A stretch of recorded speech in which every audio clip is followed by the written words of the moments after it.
Non, Monsieur Blanquer, il n'est pas acceptable, de surcroît comme ministre de l'Éducation nationale, de fabriquer de telles fake news. Le mépris des pauvres, ça suffit. Devant la représentation nationale, retirez-vous vos mensonges.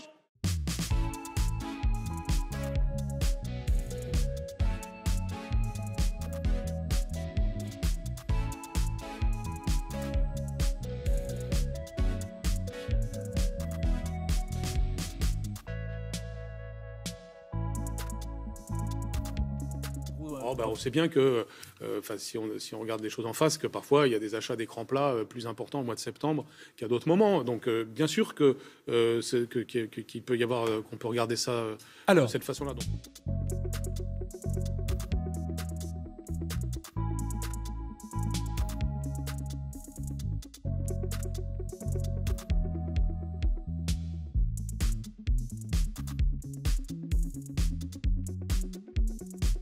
Lors d'une émission télévisée, vous avez donné votre opinion sur une énième proposition de loi de responsables de la droite et du centre qui entretiennent le vieux mythe réactionnaire selon lequel l'allocation de rentrée scolaire, ARS, serait finalement trop généreuse, trop souvent gaspillée par des parents inconscients qui la détourneraient pour des achats futiles et qu'il faudrait davantage contrôler.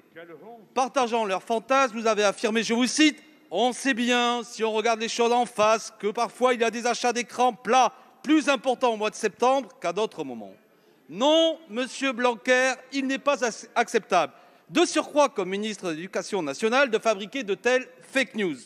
Vous êtes d'ailleurs coutumier, par exemple en juillet dernier, à propos du Covid ou d'autres sujets sur lesquels vous avez des propos hasardeux. Mais ici, la gravité de votre fausse information réside dans le fait qu'elle est méprisante et blessante pour nos concitoyens les plus modestes. Le mépris des pauvres, ça suffit. Et vous n'avez jamais la même exigence quand il s'agit de milliards d'euros d'argent public distribué aux grandes entreprises du CAC 40, sans condition d'embauche ni contrepartie sociale. Non, Monsieur Blanquer, on ne sait pas que les achats d'écrans plats s'achètent davantage en septembre. C'est pure invention. Aucune donnée n'en atteste. En revanche, selon des instituts spécialisés, on sait même que les mois d'août et septembre sont les pires mois de vente des écrans plats et qu'on ne constate aucune augmentation des produits high-tech à cette période.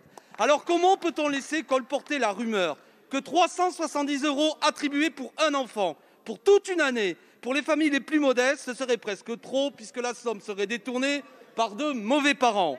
Monsieur Blanquer, depuis vos déclarations, tant mieux d'ailleurs, le ministre de la Solidarité et le Premier ministre vous ont publiquement recadré. Devant la représentation nationale, retirez-vous vos mensonges. Je vous donne ici l'occasion de vous excuser envers les 3 millions de familles que vous avez blessées par vos paroles. Lorsque j'ai répondu à cette question, c'était une question. Ce n'était pas un sujet que j'avais spécialement désiré mettre sur la table. Cette question relevait en effet, vous l'avez rappelé à juste titre, d'une proposition de loi de la députée Perrine Goulet, qui est une proposition intéressante, c'est ce que j'ai dit, ça mérite d'être regardé. Et donc, en effet, il faut savoir de quoi on parle. Sur ce sujet, en fait, les enquêtes sont soit très anciennes, soit assez faibles, et ça mériterait, dans le futur, plus ample instruction. Maintenant, sur quoi je me base? Je me base sur les déclarations que j'ai très souvent sur le terrain avec les professeurs des écoles en particulier, ou les directeurs d'école. Et comme l'a rappelé le président de la République quand nous étions ensemble à Marseille, chacun sait qu'il y a évidemment des usages différents d'une famille à l'autre. Est-ce que ça signifie? Bien entendu, tout le monde ne va pas au même rayon faire les mêmes achats. Il y a une liberté d'achat, on peut être d'accord avec ça. On peut aussi se dire que des initiatives différentes peuvent être intéressantes. Par exemple, le maire de Clichy-sous-Bois qui achète du matériel et le distribue aux familles fait, à mon avis, œuvre utile. Quand nous faisons le passeport et nous ne donnons pas 50 €, nous donnons un chèque de 50 € utilisable dans un club de sport. Quand Lula, au Brésil, conditionne certaines allocations au fait que ça aille aux mères de famille pour les enfants, pour qu'ils aillent à l'école, vous trouvez ça progressiste? Eh bien, on peut avoir des idées progressistes de ce genre, non pas pour remplacer l'allocation, mais éventuellement même pour s'y ajouter. Donc, soit on se paye de mots, comme vous aimez le faire si souvent.